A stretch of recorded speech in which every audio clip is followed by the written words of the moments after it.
pessoas brancas poderão colonizar ou ocupar qualquer porção do território ou, sem consentimento dos índios, passar pelo mesmo. É o que diz o Tratado de 1868, assinado pelo Pai Grande em Washington, para garantir a paz.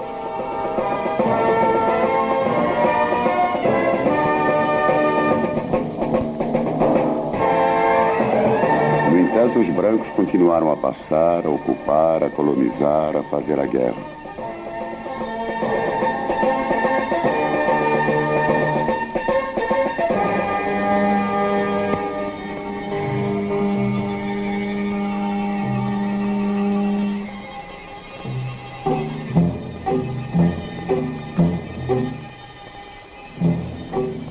Podemos ter visitas a qualquer momento.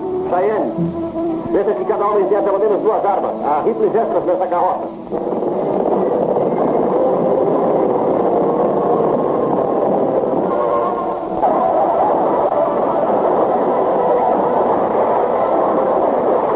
No intervalo de 30 anos entre 1860 e 1890, a cultura e a civilização do índio norte-americano foram destruídas por negociantes de peles, mineiros, jogadores, fabricantes clandestinos de bebidas, pistoleiros, vaqueiros, prostitutas, soldados da cavalaria, missionários, os brancos colonizadores.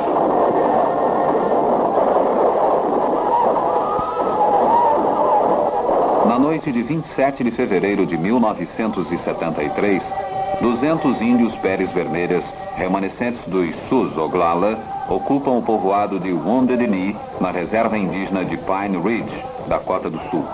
Invadem uma loja de armas e fazem 11 reféns. Tanto o espanhol quanto o inglês foram bem recebidos. Mas o branco falou com 2 línguas, isto é, mentiu. O Nuvem Vermelha do Sioux Oglala resume a história. De quem foi a voz que primeiro soou nesta terra? A voz do povo vermelho que só tinha arcos e flechas. O que foi feito em minha terra eu não quis nem pedi. Quando o homem branco vem ao meu território, deixa uma trilha de sangue atrás dele.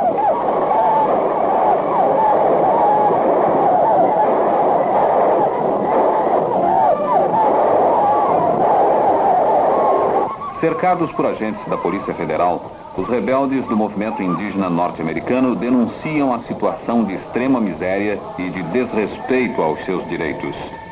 Querem ser ouvidos no Conselho de Segurança da ONU e recusam todas as propostas do governo, que se limitam a exigir a entrega das armas e a desocupação incondicional do povoado. Carter Camp, porta-voz dos Oglala, recusa-se a ouvir o que chama de conversas ocas, e há choques entre índios e agentes especiais que utilizam até carros blindados no cerco. Há feridos dos 2 lados.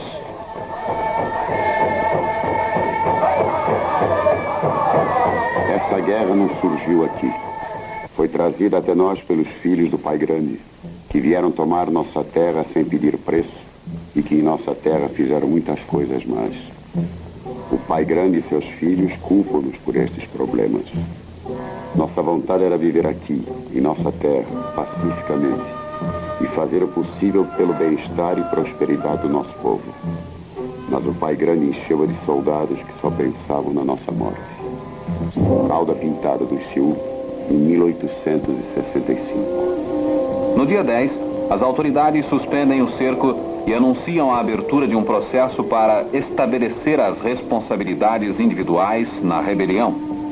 No dia 12, os Sioux Oglala proclamam o povoado de Wounded Knee nação independente e declaram guerra aos Estados Unidos. As autoridades anunciam o bloqueio total e o corte do fornecimento de água, energia elétrica e do abastecimento. Os índios começam a matar os seus bois para comer. Nunca fizemos mal algum ao homem branco. Não queremos isto. Desejamos ser amigos do homem branco. Os búfalos estão diminuindo rapidamente. Os antílopes, que eram muitos há poucos anos, agora são poucos. Quando morrerem todos, ficaremos famintos. Vamos querer algo para comer e seremos obrigados a ir ao forte. Seus jovens não devem atirar em nós. Em toda parte onde nos veem, partiram e atiramos neles. Touro alto ao general Hancock, em 1867. No 15º dia, o cerco começa a provocar escassez de alimentos. O Departamento de Justiça acusa os índios de terem aproveitado a trégua para fortificar suas posições com mais armas e munições, inclusive coquetéis Molotov.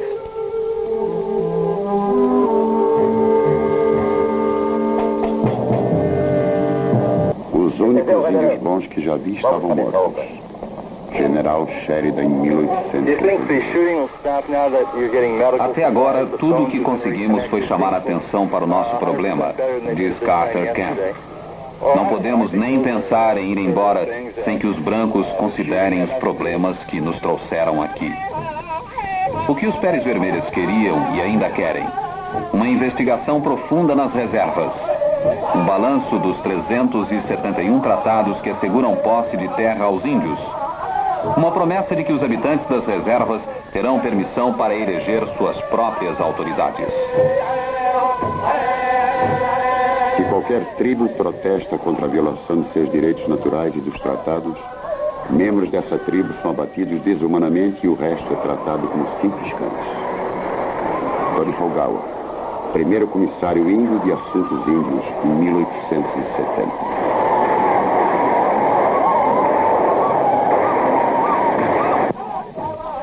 Russell Means, outro dirigente do Poder Vermelho, diz que não se engana. Nós sentimos, nós sabemos que não podemos abrir mão da nossa forma de protesto. Se sairmos agora, não demora muito e seremos chamados de cachorros vermelhos novamente. Não compreendo por que é que o problema do Vietnã deve preocupar mais do que o nosso problema. Com o inimigo, eles foram conversar. E a nós, não nos querem nem ouvir. Os Apaches eram outrora uma grande nação. Agora são poucos. E por isso querem morrer e não se importam mais com as suas vidas. Cochise, em 1871. O movimento índio surgiu no fim da década de 60, quando as minorias americanas saíram às ruas pelos seus direitos.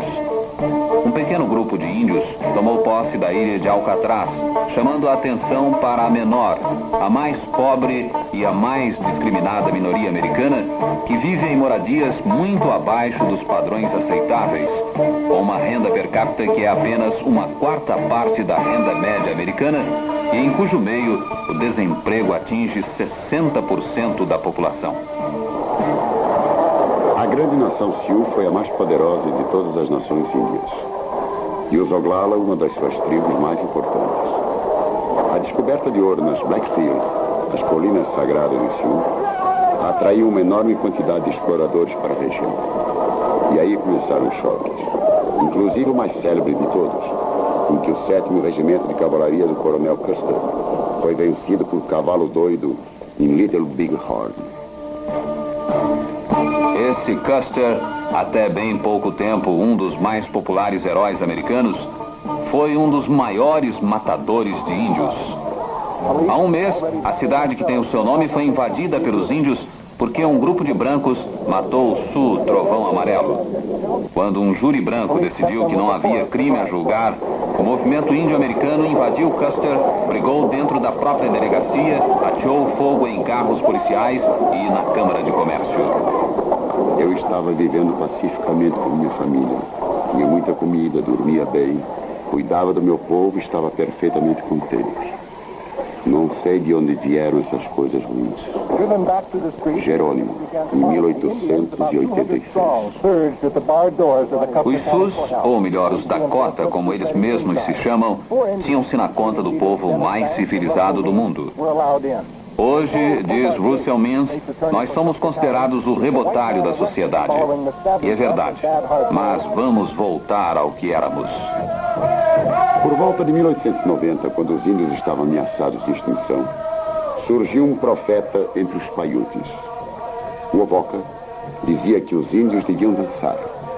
Prometia que o grande espírito viria na primavera, trazendo de volta a caça, muita caça. E prometendo que todos os índios mortos voltariam jovens e fortes. Anunciava que os brancos não poderiam ferir os índios e que viria uma grande cheia para matar todos os maus. Vernon Delcart, outro líder do movimento índio, tenta na ONU o reconhecimento da Nação Sul como nação independente. O Departamento de Estado anuncia que ele pode ser preso. Quando raiou o dia 15 de dezembro de 1890, 48 policiais cercaram a cabana de troncos onde vivia Toro Sentado. O esquadrão de cavalaria espera como força de apoio a 5 quilômetros. A prisão do mais popular chefe Sioux havia sido decidida para esfriar os ânimos. Toro Sentado não reagiu à prisão. Mas um dos seus bravos pega o urso, reage. E no tiroteio, Toro Sentado é morto aqui mesmo, em Wounded Knee.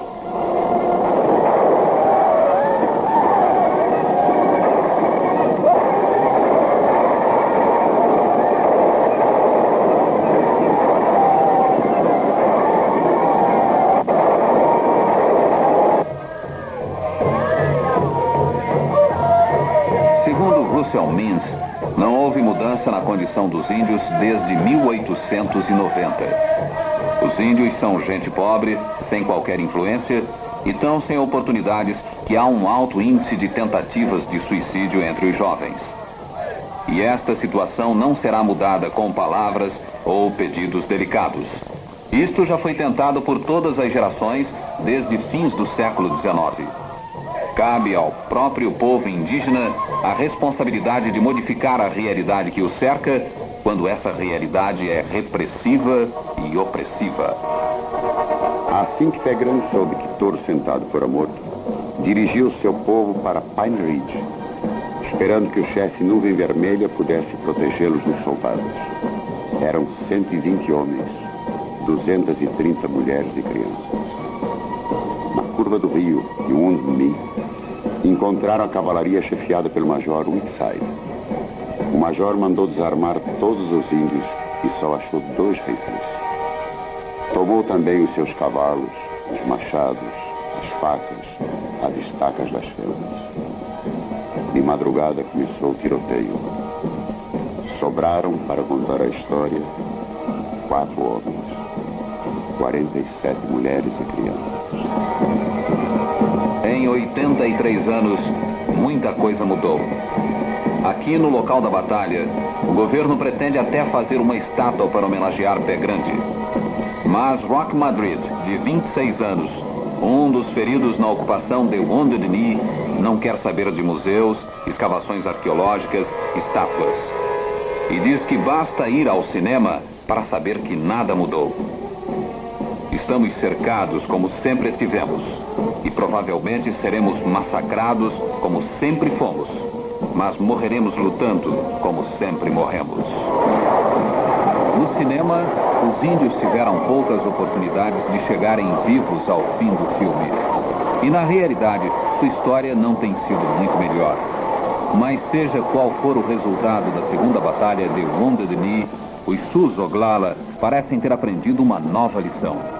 É preciso bater forte nos tambores se pretendem ser ouvidos. Houve uma vez em que o sol, sentindo a solidão, jogou nas águas do mar um talo de buriti. E dali surgiu o primeiro homem, bonito, claro e de cabelos compridos. Naquela noite, quando a lua surgiu, teve inveja da criação do sol e tentou fazer o mesmo. Jogou uma cabaça, mas ela caiu no brejo.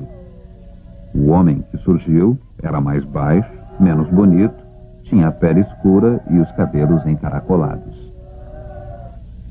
No dia seguinte, o sol continuou sua obra e fez nascer a primeira mulher, também bonita, também clara, também de cabelos lisos. Quando a lua tomou a noite, outra mulher, menos bonita, com a pele escura e os cabelos encaracolados, completou a criação. Na verdade, houve uma vez em que o homem asiático atravessou o Estreito de Bering para chegar às Américas pelas imensas geleiras que ligavam os 2 continentes. Essa história é de 20 mil anos atrás e tem fundamento científico, mas nem um pouco da poesia que há no mito da criação do homem, segundo os índios Canela. Pega piara com corrido, me piara guran plano de tempo para repa. Não, amigo. Bem, ele está dizendo que nós avós vieram do Rio de Janeiro. Aí os cristãos vêm tomando a conta o sítio de lugar onde eles estaram. Chegavam, enganavam eles, corria para frente. Até que chegou São Luís e veio para a aldeia aqui que chama aldeia aqui do Aldeia Velha, chamado muitos anos. Bem, aí caboclos se espalharam. Cada caboclo botava um nome, saía. Cada caboclo botava um nome, saía. Primeiro caboclo que botaram um nome foi Purcobzê. Purcobzê, que chamou de Purcobzê. Acho que é caboclo de mira. É Gavião que botaram o nome primeiro. Aí saiu. O índio Canela ficou, depois, 3 aldeias, ficou morando encostado dos outros. Dos porquinhos, e Romtocame, Montumre, 3 aldeias ficou combinando. As 3 aldeias ainda hoje existem juntos. Ainda tem imaginação, tudo misturado.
Nada foi esquecido pela mitologia Canela, nem mesmo o surgimento do homem branco.